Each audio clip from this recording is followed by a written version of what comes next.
kufuatilia na itakujia katika taarifa zetu za hapo baadaye. Kwingineko ni kwamba Rais William Ruto amewataka wabunge na wawakilishi wadi wa kaunti ya Narok kutafuta maeneo ambayo bado hayajaunganishwa na stima ili kazi hiyo ya kuunganisha wenyeji kwenye gridi ya kitaifa kufanyika.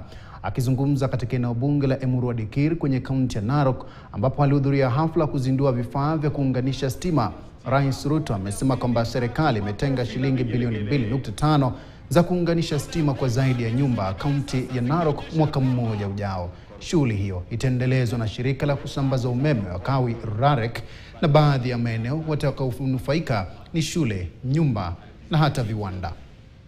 And this road acts as a... Kila jambo liko na majira yake.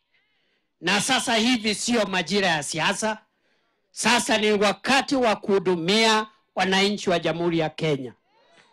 Ile tumesema kwa sasa ni kwamba lazima tuungane, tuwe kitu kimoja, ndio maendeleo ipatikane haraka.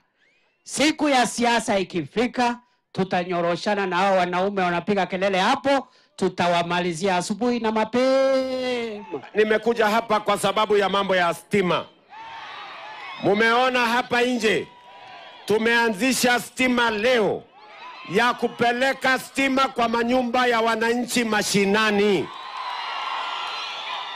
Wananchi wengine, familia 15,000 zitaunganishwa stima, na tumeweka pesa ya serikali bilioni 2.5 kuhakikisha kwamba stima inafika kwa manyumba ya wananchi, kwa sababu stima sio starehe ya matajiri, ni haki ya kila mwananchi wa taifa letu la Kenya.